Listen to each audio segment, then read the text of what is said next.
Hey guys, Destiny Gundam, and today we're going to be doing another preview of one of my customs.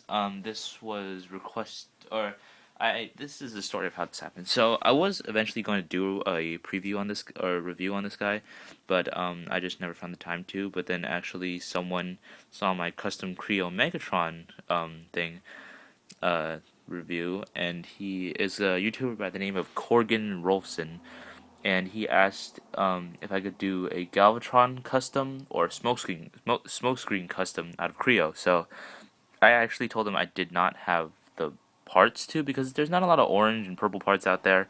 But yeah, I did do a sideswipe custom, so check that out. But yeah, and I basically told him that I do have a smokescreen custom, but it's like a custom, not an actual like Lego mock. So yeah, so here he is. Here is smokescreen. He actually turned out really well. I really enjoyed painting this guy up. Now obviously it's not the best because I'm kind of an amateur painter. I'm really not really that great at painting because that's like kind of like my weak point. Yeah, but here he is.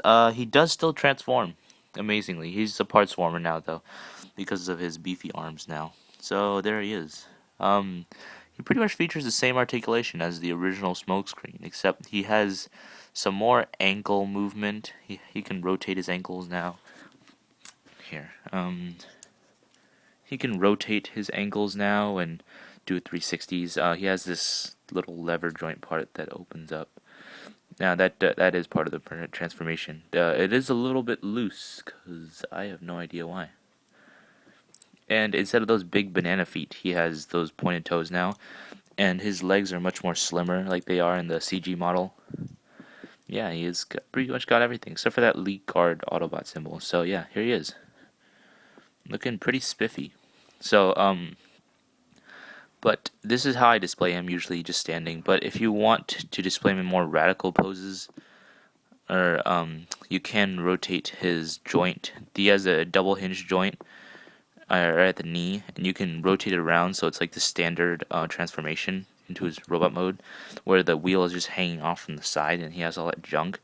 But and then it allows a bend, because the other right here he doesn't really bend at all, because all that wheel junk is behind his leg instead of in front. But it does provide a more uniform look, and looks more like he does in the CG model. So that's why I keep it like that.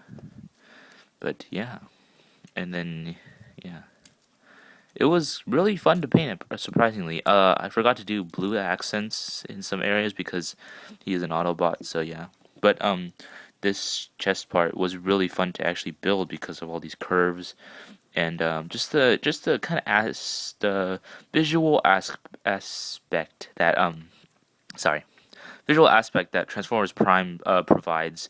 It definitely widens the amount of I guess like CG. Like it definitely switches up CG a lot, and definitely brings a more natural look to computer generated graphics, as opposed to Beast Wars or Beast Machines in the Transformers mythology and our universe. So yeah, um, he does not come with any accessories. He's like, oh no, I'm unarmed.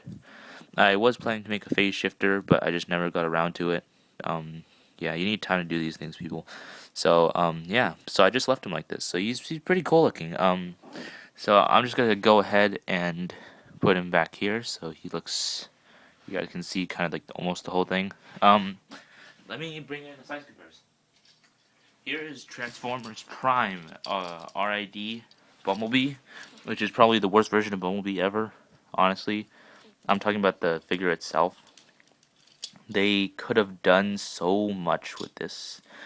You know, interesting enough, I'm just gonna include this real quick, since I'm probably not gonna do a review on this guy. If you guys want a review, go check out PR or Optibotimus or anybody else. But because yeah, that's just how I feel about it. But yeah. So basically, this figure is basically built off of the first edition version. I have no idea why they would not just keep the first edition mold.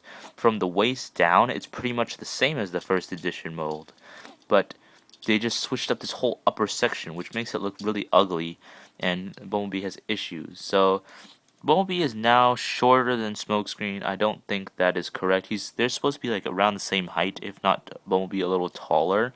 Um, But yeah, this was just horrible. Honestly, I really wanted to do a custom on this guy, but I was just thinking, no, I'll pass because it just seems like too much trouble. But I do like his vehicle mode. It looks very nice. But yeah, pick up this first edition, not this one. First edition rules. This one sucks so much. Got it for $6 at Ross. That's the deal breaker for me. I was okay with that. So yeah.